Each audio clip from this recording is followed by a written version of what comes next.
So good evening and welcome to the Vivekananda Lecture Series 2022, a series of 12 lectures on the 12th of every month, January through December 2022.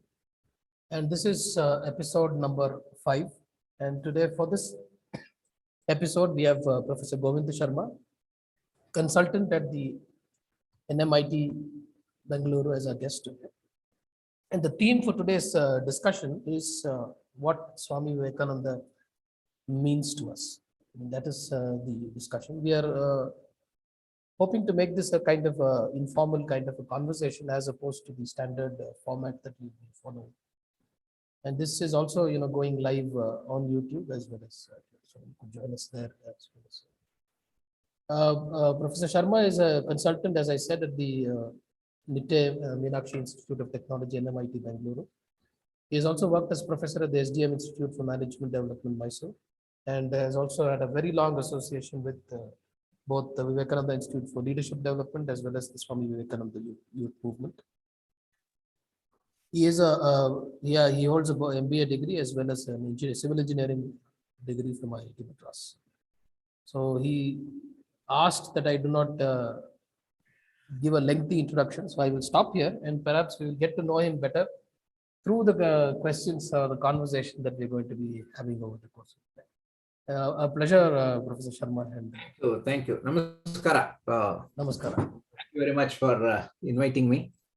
So I'll start with the first question because we need to look at getting to know you and your association with Vivekananda. So, Yes. So I'll start with that in the sense, for example, if you could tell us a little about your own engagement with Vivekananda, because each person seems to engage with Vivekananda at Swami Vivekananda at a different level. And he seems to mean different things to different people. And it is something that even the Western disciples talk about, that, when you go to him today, he's one kind of person. If you go to him tomorrow, he's another kind of person. And how has that engagement with Vivekananda shaped you as a person? Good question, Ramesh. Actually, I must say, my engagement with Swami Vivekananda started off at an young age itself. See, actually, I come from a small town called Nelamangala. It's on the way to Tumkur. Okay. I come from a big family. That is, I got 5 elder brothers and 5 elder sisters.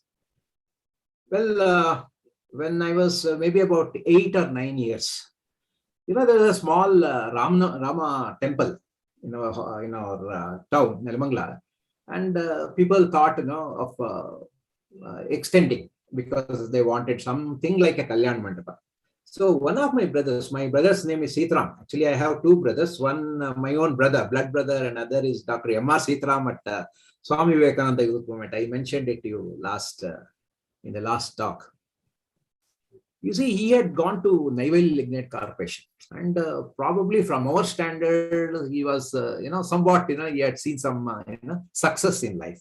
So when he came back, actually, he and his friend, they went around, collected money and put in their own, probably a little savings, and then they could build a hall. That's it. It's not a very big thing that they did. They built a hall, and which they called it as, people called it as Kalyana Mandra. So some of the elders, the committee members, thought of, inaugurating, and in sort of felicitating my brother, they said something very interesting. There was one gentleman by name Subraya. So that man mentioned something very interesting. He said, just as Swami Narendra went to US and returned to India as Swami Vivekananda, our own Sitaram has gone to Neyveli and now come back as a big man and things like that. Well, you see, at the age of 8, 9, which is a very impressionable age, it actually started meaning to me, what does this Vivekananda mean to us? You see, ours is not a very big town. It's a town with very small roads, not much of opportunities with the usual politics and all that. So I was just wondering, you see, do we love our hometown because of what it offers, or is it possible that we love our hometown irrespective of all these things, even if it does not shine? So this started working, and you see, if you try to trace Even Swami Vivekananda also, when he became a monk and started wandering the great country, all that he saw, and especially at that age, at that time, was poverty, sickness, and divisions. The country was divided among any cleavage that you can think of, be it religion, be it caste, be it language, anything. There were so many things, but yet, you see, Swami Vivekananda sat on a rock of Kanyakumari and started, wondering and dreaming about a resurgent India. So that means, first thought, what Swami Vivekananda meant is, perhaps it is possible for us to love our own people, our own, hometown or country, or our own, relatives, brothers, and all those people for what they are. This is how it got started. And then, of course, I went on. I started reading, some books about Swami Vivekananda, and all those things happened. And when I went to IIT Madras to do my master's degree, one of my professors actually, was willing to give me a recommendation for Georgia University and said, "Why don't you go to US?" Then probably, I decided to stay back. I could have easily gone to US. That wasn't an issue at all. I stayed back because my value system, I thought, I should be with my people. I wanted to take care of my parents more than anything else. So I would like to say that, it's actually, my patriotism has improved or anything like that. What great people like Swami Vivekananda do is, very, in a very subtle way, probably at a subconscious way, they actually start, molding the way in which, all of us think. So, of course, after marriage, myself and my wife, Gayatri, we used to go to Ramakrishna Ashram quite often. We used to buy books. And even when we shifted to a slightly far off place, Rajanagar, we used to come. And so that is how, when we went to Calcutta, I stayed overnight at ashram and things like that.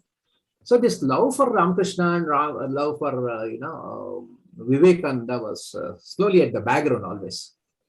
So sometime when I joined the SDM Institute for Management Development, I heard about Balu, Swami Vivekananda Youth Movement, Dr. Balu. And in one of I think the Rotractor Lions Club had felicitated him. They had given him a Manavaratna or some award. So I went there, I talked to him, and I was very much impressed. I said, I have to invite him to our college. That's when, he came to our college, started teaching a subject called as global citizenship and things like that. Then, of course, I thought, there's some meaning to all these things. And that is when, on 31st of March, 2016, when I retired, the 1st of April, 1st of April is a very easy day to remember also, Fool's Day and all that. I joined, and then I started engaging myself. It was with management, Masters in Development Management and Palliative Care. And then I also remember once, we went through a great crisis.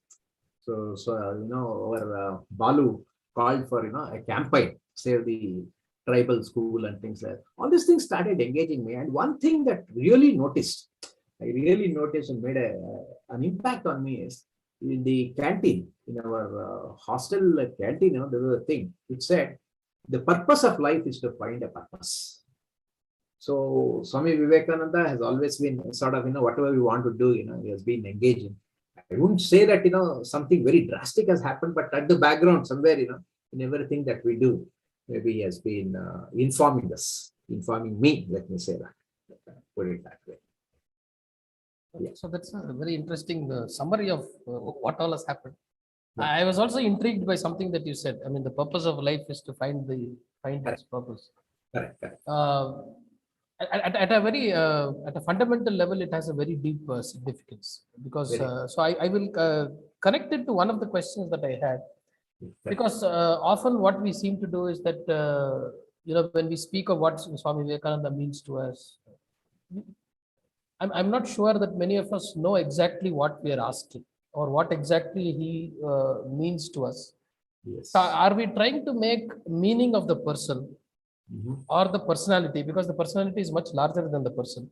True. And or his message, because what I heard from you, the summary of what all you did, I think you have engaged with all three, but primarily more with his message and with his with the personality and all of those things. So in that sense, his purpose of what he was saying versus how we seem to be defining our own purpose seems to be at cross purposes. I mean, so Sometimes, yes, yeah. So in that sense, how do you see this whole thing? So what exactly do we mean when we say what Swami Vivekananda means to us? Interesting, Ramesh. Actually, there's a wonderful book. It's called as Gift Unopened, I think, by one Eleanor Stark. Balu keeps mentioning about that book, so you can look at that book also. You see, that book itself is a wonderful book which will open up many of the things that you have been asking me. That author Eleanor has spoken that, when Swami Vivekananda visited the US, actually it was a huge gift. You see, he was looking at all these things like maybe it's science and technology and everything. He did not deny any one of these things. But he gave them a totally different way how they could actually open into a new dimension into the science and technology. And therefore, what happens is, when we look at this Swami Vivekananda as either as a person or as a personality, you see, normally what happens is, whenever we say he's a saintly man or ascetic man, we often try to imagine that person as a weak person. Swami Vivekananda was totally a different thing. What he means to us is, if you have, all of us have grown up with that book. You see, Ramakrishna Ashram, when I picked up some 3 books. That was way back in 1980s. There are 3 books by Purushottam and Anjay's. One is, the first is Narendra, and then Veera Sannyasi Vivekananda and Vishwamanava Vivekananda. You see, this man, the personality of Swami Vivekananda is that when he was able to talk of the highest of the philosophies, actually, he was very down to earth, and he was a man who could actually, if necessary, throw a 100-pound person off the ship if you want it. Correct. So that is a kind of personality. That is what it means to me when I say, Swami Vivekananda. It could be in any levels, from the deepest of the philosophy, the highest of the Advaitic philosophy, to a man who actually does groundwork. That is what it really means to all of us. So wide and varied. In fact, it is like the spectrum, it's like a rainbow, as they say, There are so many colors to it. So it could become deep red also, or it could become absolutely green, or this one at the other end of the spectrum. So that is what it really means to us. Very interesting, because one of the things that I've read, there is a book called Western Disciples on Swami Vivekananda. And they share their experiences of the personality more than the person, because they seem to have related more to the aura around Swami Vivekananda more than the person itself. Although they met with him in person, in flesh and blood, and they say that one of them very interestingly quotes, says, when you go to him once and he tells you something, go sit down and do it. Because if you go back to him, he'll give you something else to do, which will throw you completely off your current understanding of anything, because his mind works at a speed that very, very few of us can actually fathom. So that is the kind of thing. I think that it is in this context, one of the issues that I have often that leaves me a little conflicted many times is this: how Vivekananda, like Bhagavad Gita, for example. Bhagavad Gita today is seen as a kind of a management book, leadership book, and all that. And I am deeply conflicted about that, though I see the reasons for it. Deep down, if we look at Vivekananda, engage with him, and also read about Vivekananda from Aurobindo's side particularly, because Aurobindo talks about how Vivekananda visited him frequently during his present time. Okay.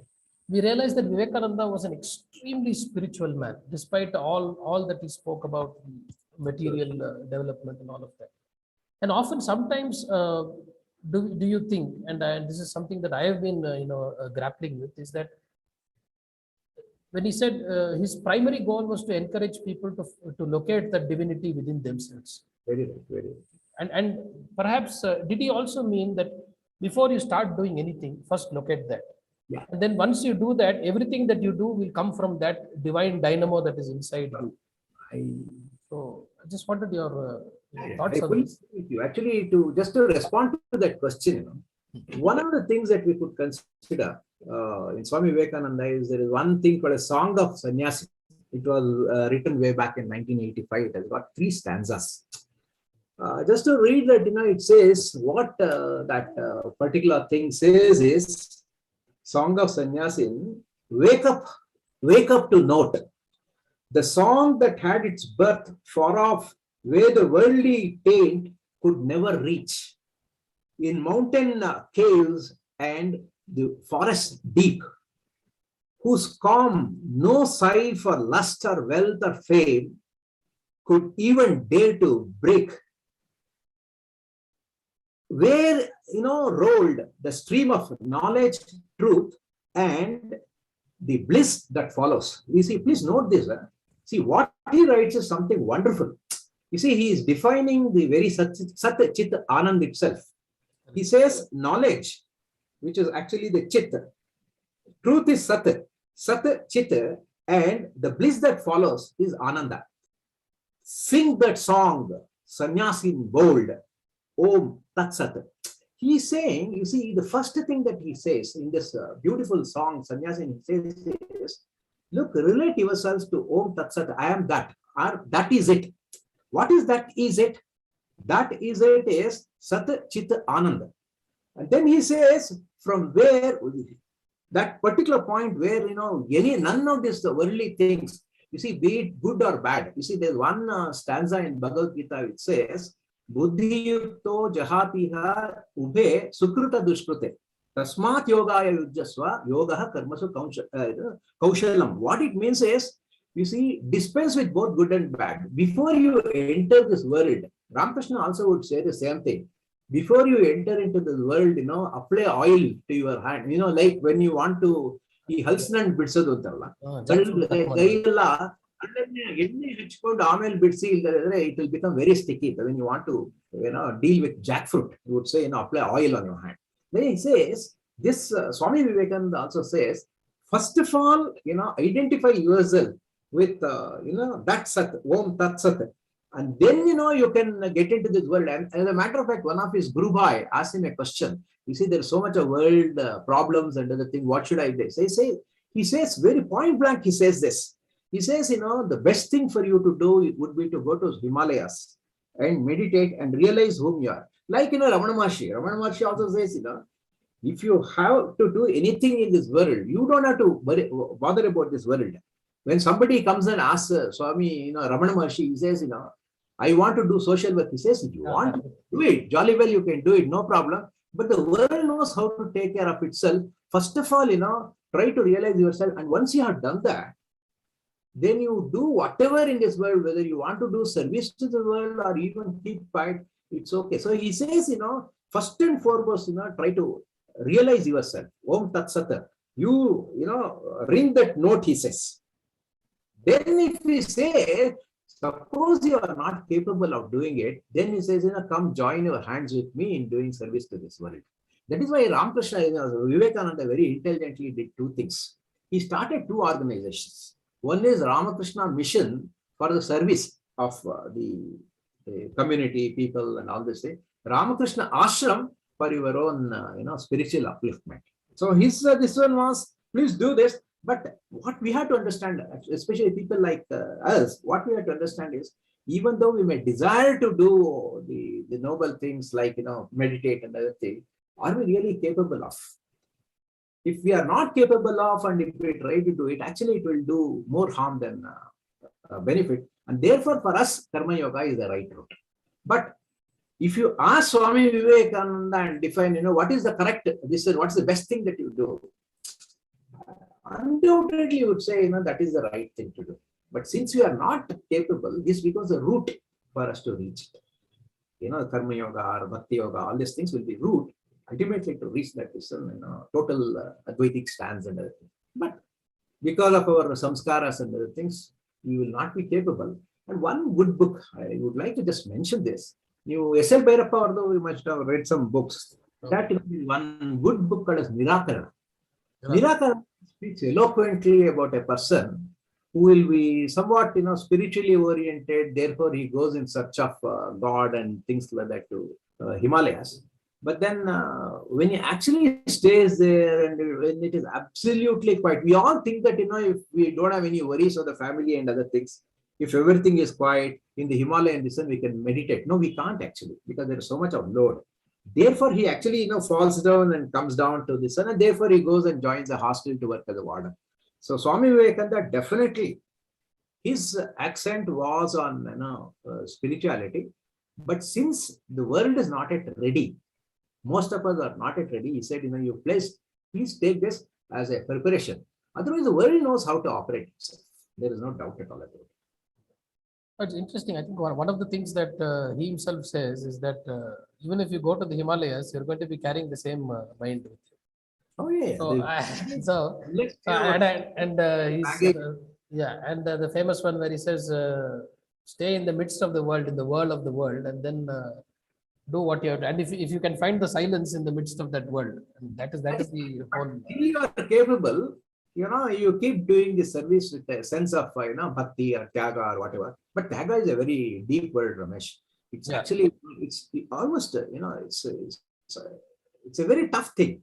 You see, most of us will be doing, let us say, we do some work, but most of it will be tainted with something like, some recognition or some vision or success or something like that. I think to do it with the absolute sense of tyaga it's actually a very long haul. In fact, on the other hand, you see, if you look at it, this is actually, speaking about the personality to add up. But he was not a man, who was woolly-headed in the sense that, a man who talks of Advaita and would recommend heart of heart for you to go to that. He was not a man who would say that, God is something that, we have to always, he said his opinions or messages regarding the religion itself is very stunning. He says, I do not believe in God who cannot give me bread here, but promises me bliss in the heaven. He says, actually he uses the word pooh. Such a God has got no, place in me, he says. Therefore, even the religious or whatever you say, wherever it is. Actually, one more thing that I'm reminded of is Harshananda made this remark in one of those, speeches. He said, if you are a gnani, if you do not have bhakti, which means seva and things like that, it is just a tinsel, he says. Your nana without appropriate bhakti is tinsel. It is of no use. Ultimately, whatever you do, the highest of the Advaitic discern that you may wish to stay, ultimately it must be converted to the love for your own people. I think that is the ultimate form of, the Advaita. Where there is another addition, it says, a man, a Vidwan is one who is able to see Brahman in either a cow or a Brahmin or an elephant or a dog or a dog eater. So unless you are able to see all these things and, are in, as in the words of Vivekananda itself, see God, Narayana, Daridra Narayana, Agnani Narayana, all these things, you must be able to worship Narayana in the form. And Ramana also says the same thing, Ashtamurti Bhrata, Daiva Pujanam. So worship of Lord, the best of the worship is worship of the Lord in eightfold, version of this world. Says. So actually, that is where, Swami Vivekananda becomes difficult to understand. At one level, he'll be talking of the highest of the philosophy, where it looks like, he's not bothered about the world, but at the same time, his love for the world is so deep that, I'm willing to, one of the quotes, what he says, I may one day throw away this body like a old garment, but service I will never let it go. And Buddha also said the same thing. He says, I am willing to be born 1,000,000 times till the last man has been realized or whatever, nirvana, attained nirvana. So such were the great souls of Swami Vivekananda. I think this whole I think there is this. I think you touched upon it, and I think I wanted to explore it a little bit more. This whole idea that we need to reject the world in order to find something higher is completely flawed. In the sense that whatever you find, whatever there is to be found, like I think Vivekananda makes that amply clear, and as also many people, including Aurobindo, is to be found in the here and the now and in this world itself. It's not that that there might be grades of improvement in the chitta, the consciousness, if you want to look at it like that. And if you look at the same Satchidananda that you alluded to earlier, I mean, if you look at it from the reverse, Ananda, which is the peace or the happiness that cannot be explained. That Ananda is Paramananda. So you cannot put it into words and say, okay, this is how I feel. This is not because we can say I'm very happy today, but this particular Ananda is not something that you can experience. And that comes from a chitta that has identified the truth. I mean, if you look at it from the reverse, I mean, if you look at it, and therefore, and even that, and that Ananda or whatever, or the purification of the chitta in order to find that truth, cannot happen by logging out of the world, to use a modern terminology. You cannot log out of the world and say, I can find it. So therefore, what seems apparently contradictory, like, Vivekananda says, find yourself. Then he says, engage yourself in work and all of those things. I think all of these things are actually deeply interconnected and intertwined, in that in work, when he says Shiva Jnana Jiva Seva, it can be seen as two different things. That is, you locate the Shiva within yourself, and then you will realize that the same Shiva exists everywhere. And therefore, when you serve, you're serving that Shiva who lives within you as well as outside. So that, so I just wanted to, bring that aspect You asked the right question, because I think if you are to be really understanding what Swami Vivekananda means to us, you have to be asking these questions. Otherwise, Swami Vivekananda will become another deified Buddha, because one of the ways by which Buddha was killed was to make a deity out of him. So if you want to kill him, you have to just make a god out of him, take away the human part of Swami Vivekananda. You see, Mankutimana Kagga, D.V. Gundappa says something wonderful. What he says is, Omme Kelakutadali, Omme Hudotadali, Omme Sangeetadali, Mattomme Shastradali, Omme Maunadali, Mattomme Samsaradali, Brahmanubhaviyago Mankutimma. What does it mean? Kelakuta and amongst friends. You see, sometimes, I have lots of friends with whom, I'll be, talking and making jokes which are unmentionable. Okay. Omme kelakutadali, omme hudotadali, aesthetics of life, appreciating the beauties. It could be your grandchild, or it could be Lal Bagh, or it could be anything. Omme kelakutadali with friends, omme hudotadali, omme sangeetadali. Once again, aesthetics, the finest. Omme shastradali, reading, very noble, this is like Vishwasahasranama and Upanishads and other things that you, practice. In these things also you can find Omme Maunadali, in silence, Mattomme Samsaradali, in busy life. By engaging, see, if there is one message of Bhagavad Gita, that one message of Bhagavad Gita is that, if you truly want to find God, find it in the midst of life. It could be that you could also find it in the midst of it, or the better thing would be as you are in this. Truth as is being made apparent to you. If it is possible for you to, grasp, at least get a glimpse of that Brahma, then probably it is much easier for you to be doing it in this. With little bit of meditation, that what I have tried, I can tell you, you see, whatever and however way, whichever way we transact in this day-to-day life, it almost takes about half an hour or 40 minutes even to silence our mind. Which means, unless we have learned the art of, how to conduct ourselves in this life, I don't think we will be doing much, progress, even when we sit in meditation. In fact, tongue in cheek, I would like to say this. Once a novice goes to an exalted yogi and says, can you please teach me meditation?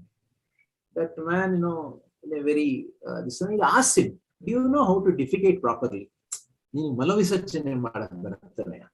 He says, no. He says, first, go learn how to defecate yourself properly. Then you can learn. You see, what is the meaning of it? It looks like a very pedestrian way of looking at things. If as a person, if you do not even know how to take care of your body, can you actually take care of your mind? That is why if you look at Ashtanga Yoga very correctly starts off with yama, niyamas, and then asana to take care of the body. Then pranayama, then pratyahara, dhyana, dharana, and then only samadhi. So therefore, it's absolutely right to say that actually there is no contradiction. It's actually phase stepped manner.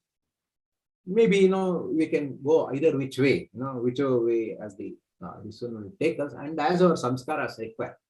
But then I don't think there is any conflict. We need to be actually synthesizing these thoughts from various people like either Swami Vivekananda or Kadga or whatever is convenient and accessible to us. This is how we have to understand Swami Vivekananda. This is what Swami Vivekananda means to us. When you spoke about the human aspect of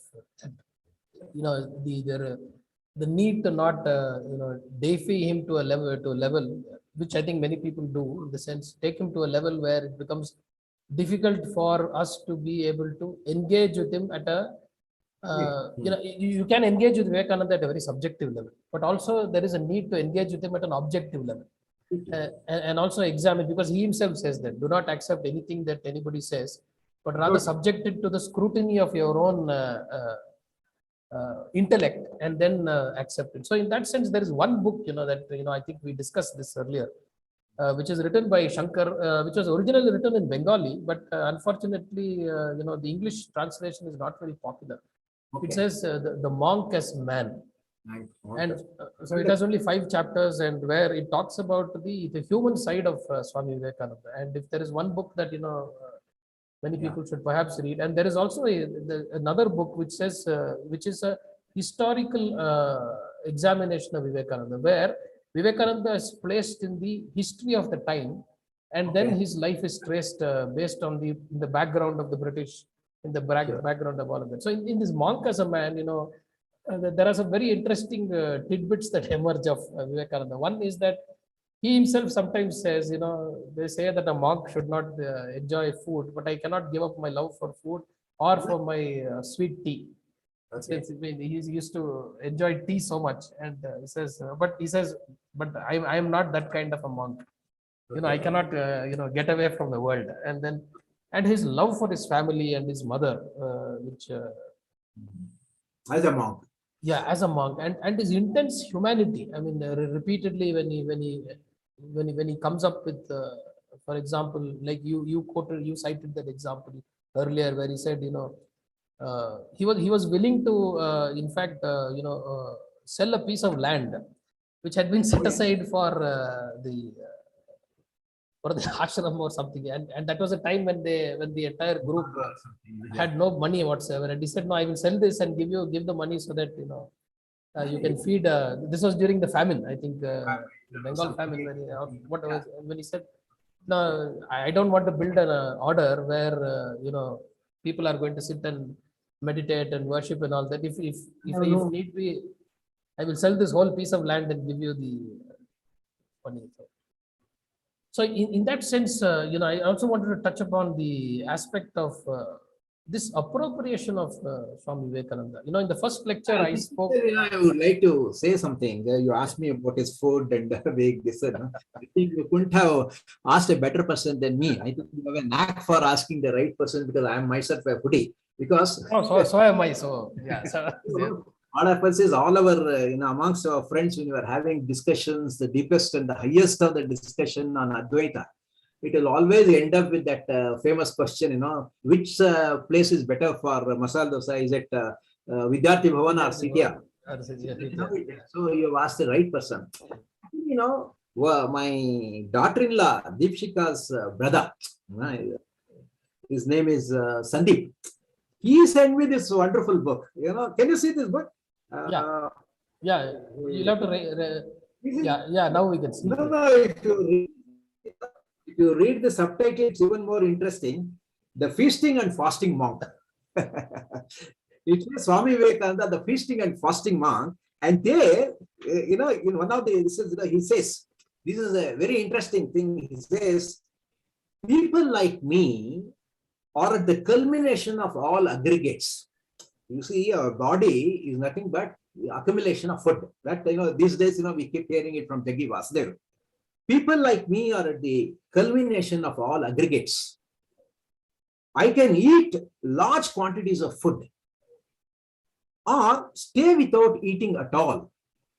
And another thing which probably we are a little shy of mentioning is he used to enjoy hookah.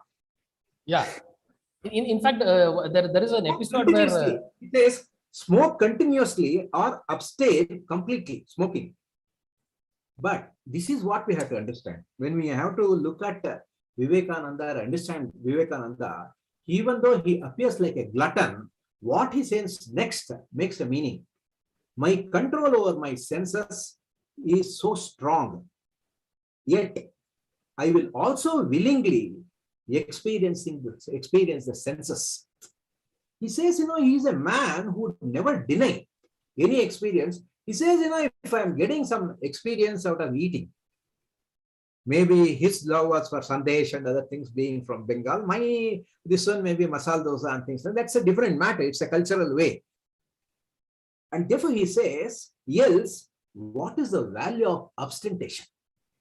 You see, a man who talks of ahimsa, if he talks of ahimsa, basically because he's a weak person, he is not talking of ahimsa at all. Only a strong man can talk ahimsa. A man, who is very old and this, Vridhanari Pativrata anta ನೀವು ಕೇಳಿರಬಹುದು. ಅಥವಾ a person who is incapable of anything, if he says, I am a brahmachari, what is the point?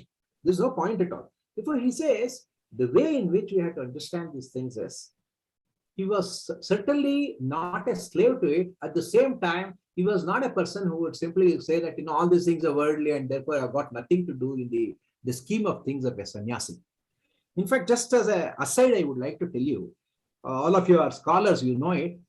Chamaka, if you look at the chamakas, chame means, to me. Chame lists at least about 350 items. He says, give me food, give me cows, give me cattle, give me wife who will listen to me, give me a son, give me that, this and other things. And ultimately, why do you require all these things? When you ask that question, you say, it is all for yajna. And what is yajna? Yajna is actually, doing our part to ensure that this, what we call it as, this world, our existence, our creation is sustained. Anything that we do to help this creation on, help in the creation means sustain this creation, that is yajna. And yajna sishta, whoever takes yajna sishta, that means, a little bit thing that comes out of the value, if you want to capture a bit of it, and he does no sin. That is what Bhagavad Gita says. So therefore, I think it is perfectly in order that a person like Swami Vivekananda, he says, yeah, I enjoy. And I think that's the right thing to do. But with this one that, who is the person who can do that and say it with so much authority? A person who has got full senses. Otherwise, in doing, that is why, even the initial thing, even before we get into this jackfruit, cutting of the jackfruit, please smear your hands with oil, the advice of Ramakrishna. Like that, if you have control over senses and everything, there is nothing. I think we should, that is one of the parts of, you can always take it as a prasad. There is a very, very interesting story on the hookah itself. This one. There is an episode where actually Sri Ramakrishna, of all the disciples, he offers it to Vivekananda after he has himself taken a. And in Varanasi, it seems, Swami Vivekananda will be walking, and then he sees a beggar or somebody lying on the side smoking hookah. And this man gets an urge, and he says, he goes, asks him, offers him, because that is quite common in North India. Let me take a few drags from your hookah. That man, will be taken back. He says, no, I am actually in a outcast. How can I offer it to Sannyasi? And therefore he agrees and walks away. But after walking a few steps, he retreats the steps and says, hey man, I am a sannyasi who is not supposed to be, concerned about this caste and that and this and other thing. Then he says, no, offer me Baba. Baba is a very respectful way of, speaking to them. Has a few drag and then he says, okay, all right, thank you very much, and goes away. That, listen, your ability to take it, embrace it, and Kannadadalli one Gadenu ಇದೆ, but I don't know whether the Sabha will approve of that. He says, a yogi could be either on a thorn, a person who is on a thorn and still not, that Kannada version is very graphic. So that is how, one must lead. So that is Swami Vivekananda. There is a very similar episode from Sri Aurobindo's life also, which has resonance here, because people often think that a monk must not indulge. The point is that a monk indulges, but with awareness of what he or she is indulging in. So there is there was this special way in which Aurobindo was always served food. There was a particular time. He never used to know when it was time for food. He had to be reminded, because he was always in a meditative state. Aurobindo. So there is and when they serve food, there was this youngster who was standing there who had been given the privilege of serving food to Aurobindo, and he serves the food, and he's looking for some sort of recognition of the food. But he serves English bread. Aurobindo eats it, no reaction. Then he serves the classical Bengali North Indian roti. This one, no reaction. And then he keeps looking at it, and then so Aurobindo realizes that this person wants something. So he says, "So what is it?" He says, "Did you like it?"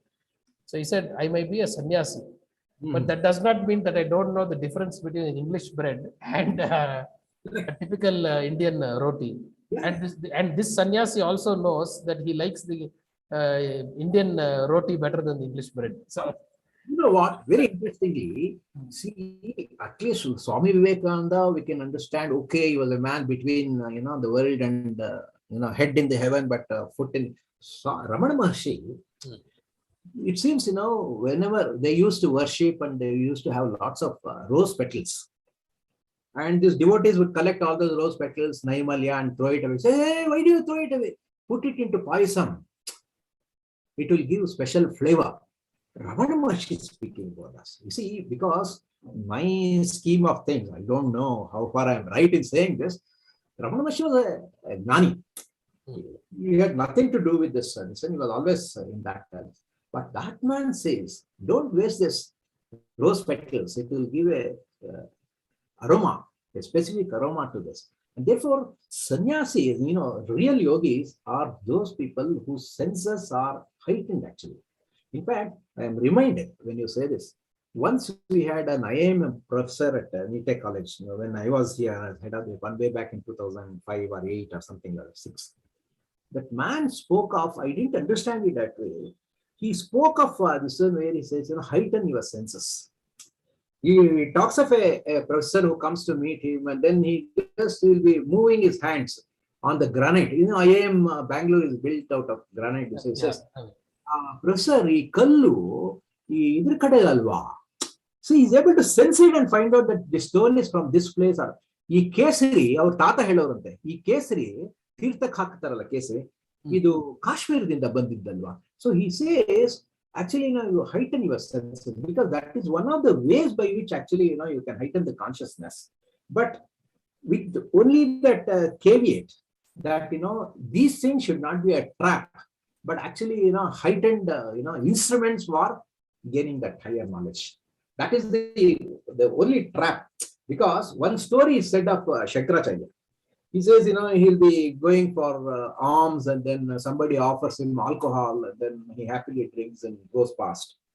So his disciples who are going behind him also says, okay, when our Guru himself is drinking, why not us? Then Guru realizes, and then on a purpose, he stands in front of a goldsmith who will be melting gold. And when that goldsmith gives him gold, he's able to take it. Will the disciples be able to do it? So this is some kind of awareness or care that we have to do. Whenever, you see, because somebody reads these books like this and says, he was also a glutton. So what's wrong with me being a glutton? No, sorry, sir. I think unless you are a master of the senses, you should be doing it. I'm not saying, there's no way in which you can, but if your aspiration is that, then, you have to have necessary breaks along with your accelerate. That is what it really means. Yeah, good question. I also want to move into one other aspect. I think we've had several discussions offline on this, but it's one of the things is that what are your views on this appropriation, in a sense? in a sense, and some may say even misappropriation of Vivekananda for all causes and pursuits.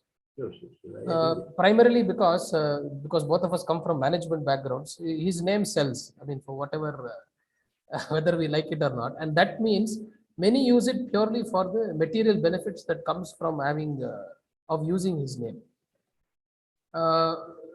You know, if you say that if you have a, you know, I was reading recently and I had posed this question to Dr. MAB also, is that of the international centers, Indian centers that are there, I think around 23 or 24, about 13 are named after Vivekananda, the Vivekananda Center for this, Vivekananda Center for that. And all that. So what are your views on that, in the sense that, often the use of the name in order to sell something, or in order to position something as Yeah. aspirational, because there is a definite brand value, if you want to use that term, that comes with Vivekananda. He also starts with yes, and something else also starts with yes. And as marketers, we know yes always sells. That, you see, you must have heard, you know, jokes like saying, you know, Mahalakshmi wine stores. Better still, you know, Sri Radhandra Swami, you know, wine stores. Actually, I'm reminded of one beautiful article written by your own namesake, Ramesh. His name is Ramesh. He wrote in Guardian on the 2nd of October 2009. 2nd of October for Mahatma Gandhi, and the title of that article was Appropriating Gandhi for Business Purposes. You see, Gandhiji was an apostle of, you know, austerity and simplicity and things like that, not, you know, ostentatious way of spending and things like that. But then a company, a German company, Mont Blanc, comes up with, you know, very limited, you know, signature pens, Mahatma Gandhi, Mont Blanc pens. And what does it say? You know, it has got some 8 meters of golden thread in that. Okay. And then they are producing only 241, you know, copies of that. This one, because, you know, it's a limited edition. And the price of that is just about 15,000 pounds. 15,000 pounds, you know, in our equivalent terms, it will be about 10 lakhs.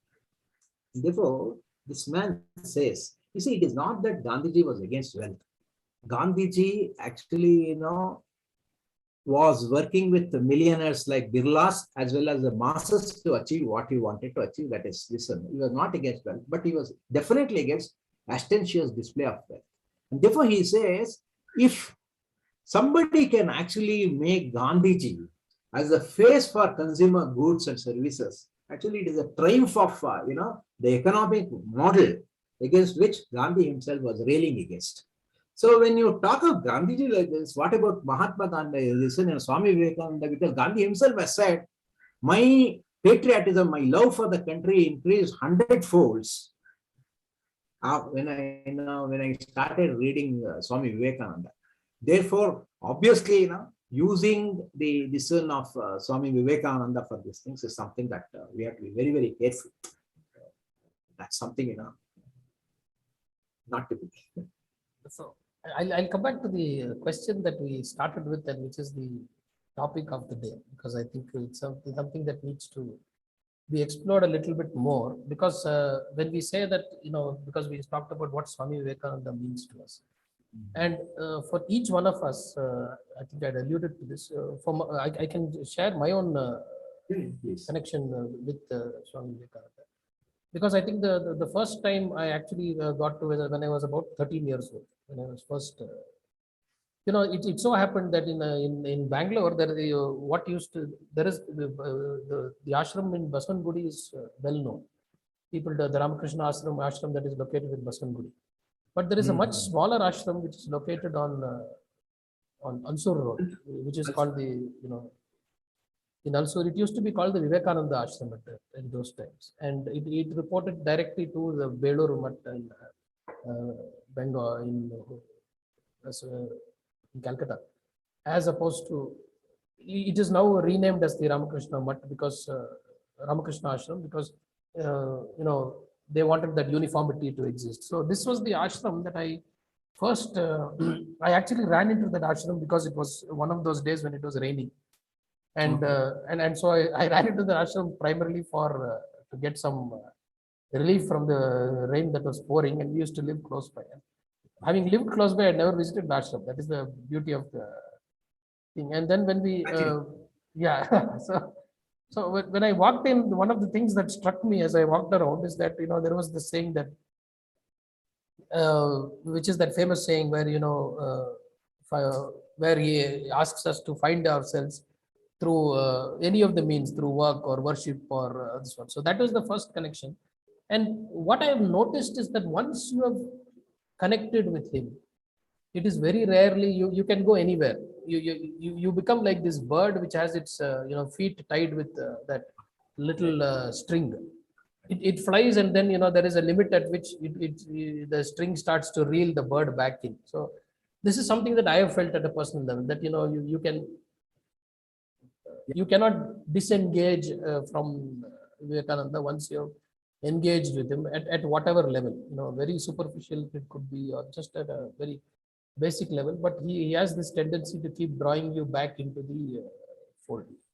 So how I make a meaning of what Vivekananda means to us is, for me, it means that, you know, I have to fundamentally find out my own, the question of who I am, why I am here, and what am I supposed to do, and from that flows every other response towards the world. So each person makes a different meaning. And if you could look at how do you, has your way of what Vivekananda meant to you earlier versus what Vivekananda means to you today, has that shifted, changed, or has it remained the same? I would say that certainly, you know, the interpretation of anything, be it Bhagavad Gita, be it Swami Vivekananda, be it Ramana Maharshi, changes with your age and experience. So obviously, Swami Vivekananda, I told you, know, my first this one with the meaning of Swami Vivekananda started at 28th of this one. Then Swami Vivekananda perhaps must be, you know, a very well built, ochre robed this one with shining eyes and muscular this one and things like that.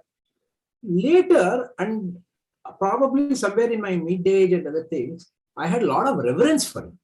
In the sense, you know, there was a distance. That means, wow, ಅವ್ರನ್ನ ತುಂಬಾ ಭಯ ಭಕ್ತಿಯಿಂದ ನೋಡಬೇಕು ಅಂತ, ಅವ್ರ ಬಗ್ಗೆ ನೀವು ಇದನ್ನ ಮಾಡಬಾರದು ಅಂತ.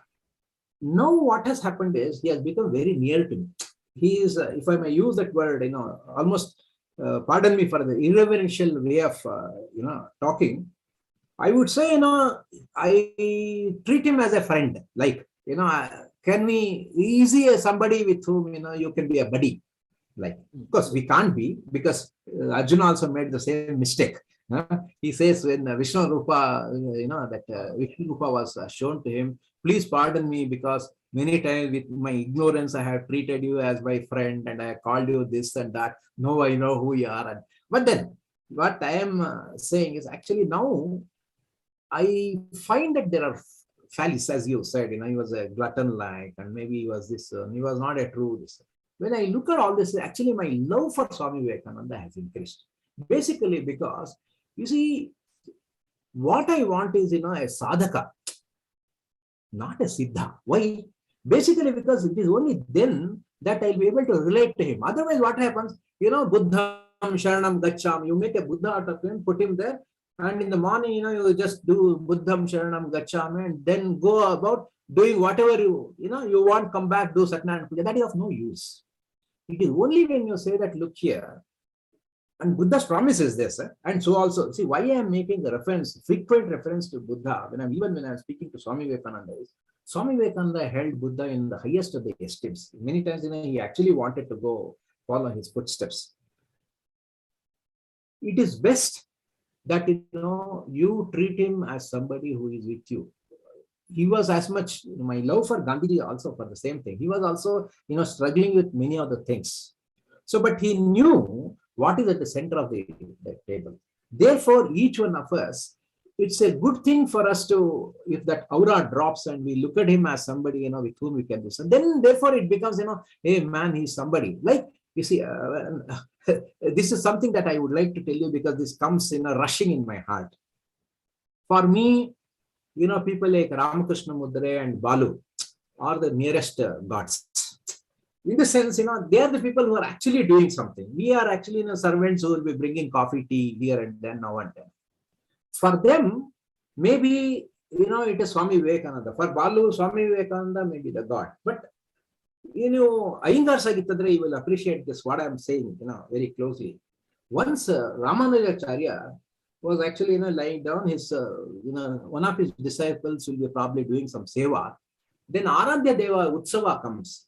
And then Ramanujacharya says, no, that the sun has come. So why don't you go and, look at him, take a, Then he says, I don't care.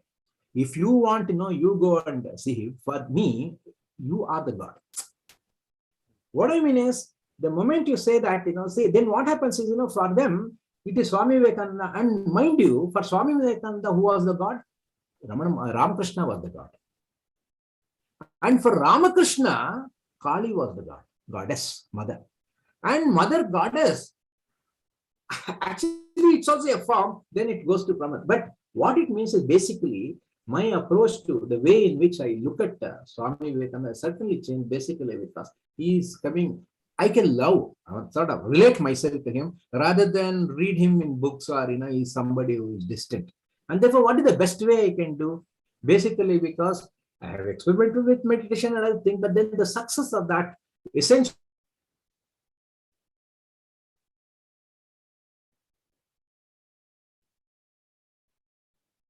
is Karma Yoga. That means try and do, even though it may not be with Yaga and other thing, which is a long call. Even if it is a little bit, that does not matter, do whatever, but do a little bit in the name of, Vivekananda, Ramakrishna, or any of these. I think that is what really, Swami Vivekananda means to me today. Service. Even though I would not like to call it as Tyaga or Seva, both are very, very heavy terms for me, which I have never understood. But then some Seva, whatever little Seva I can do, I think I would be nearer to Swami Vivekananda. That would make most meaning to me today. We are almost at the end of the 1 hour time. There is one question in the chat which I would like to partially answer and then pass it on to you. It says, if we do our professional duties with full commitment, applying our mind and heart irrespective of the remuneration, can we consider it also as part of Karma Yoga? My answer to this is that, I used to think in these terms earlier. But I have shifted a little in my thinking. So when we speak of Karma Yoga, I think fundamentally we are not talking of the secular work that we think is this one. So the whole philosophy of Karma Yoga is work that you do in understanding your own self. And in that process, burning up what is classically called the karma phala, be it good, bad, and other things. So karma in that sense is Karma Yoga in that sense is doing all of that work that you need to do to understand your divinity, which is what it is. So therefore, if you're saying that it is not disinterested work that you do in your office or in your this one and all of that, it is work. Yeah. So it's not. So many people think that if they simply go into the workspace and do work for the sake of work, then that is Karma Yoga. No, that is not Karma Yoga. It is work that you do in such a way that you do not work for the. It's not remuneration. You are not worried. You do work for work's sake, but at the same time, you do work in such a way, like Vivekananda talks about, the person who is polishing the shoe does it in such a way that he's simply not, he is only in that moment shining that shoe, or he's doing that work only in that moment, and he's not worried about what will happen the next minute or what happened the previous minute, because both of those things are out of his control. And therefore, to be present only in that moment and do what you can do to the Even to do it to the best of your abilities would be an understatement. But simply do what you are supposed to do, rather than look at should I do it because I will not get this? Should I do it without thinking of? I think overthinking the whole thing defeats the purpose. But I'll leave it to you also to. No, I endorse your opinion.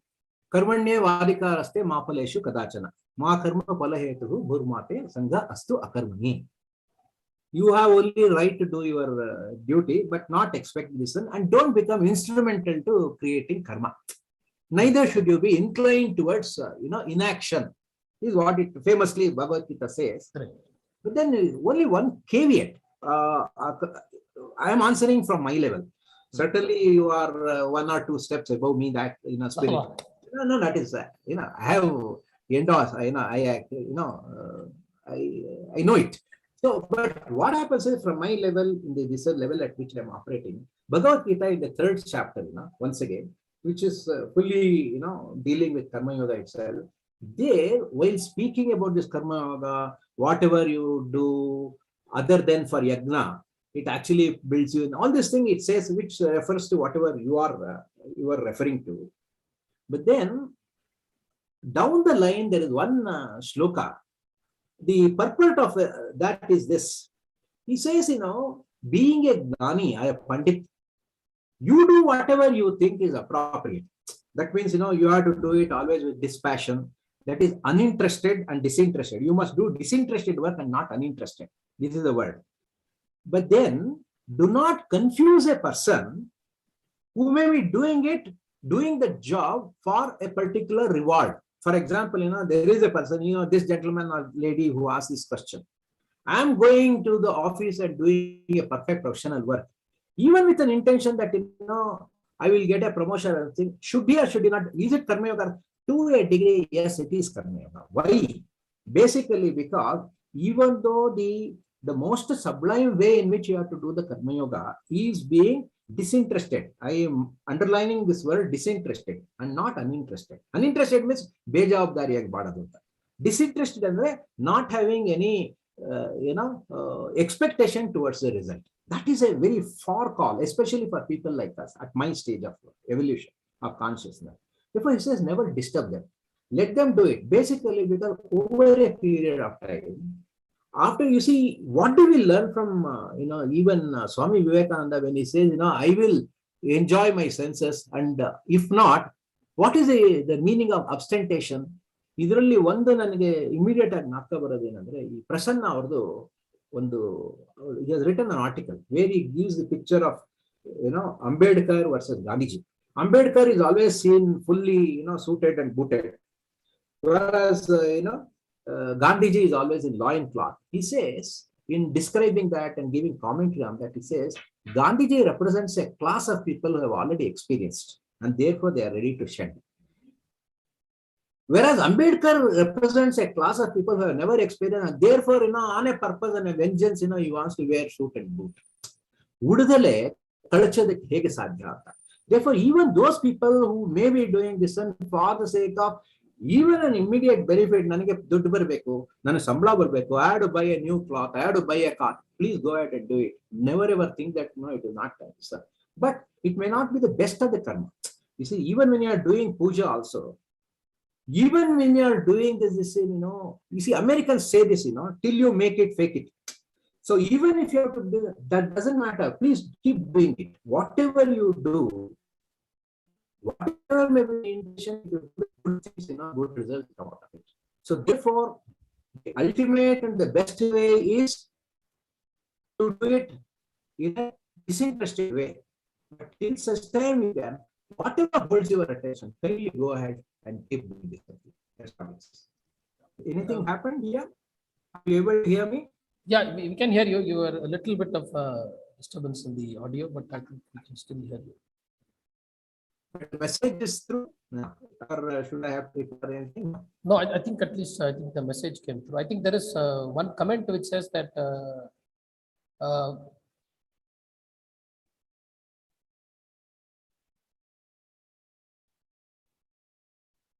think we lost Sharma and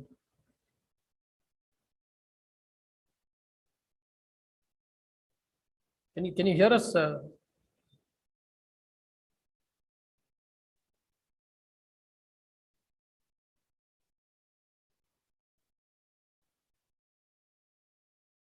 Professor Sharma, can you hear me still, or have you, or can't you hear me now?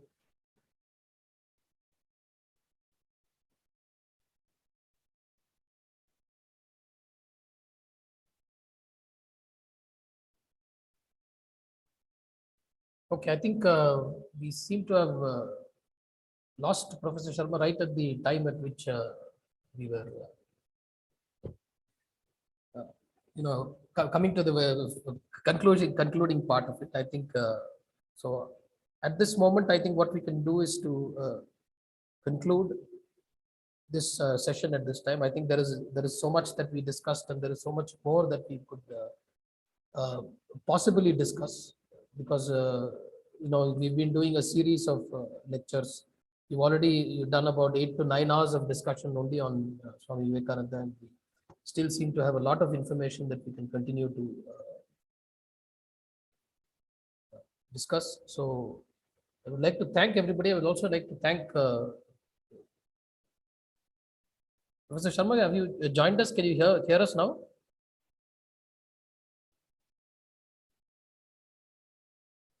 Okay, so I think we would be ending this session here, because we've run out of time. So thank you everyone for having come on this session.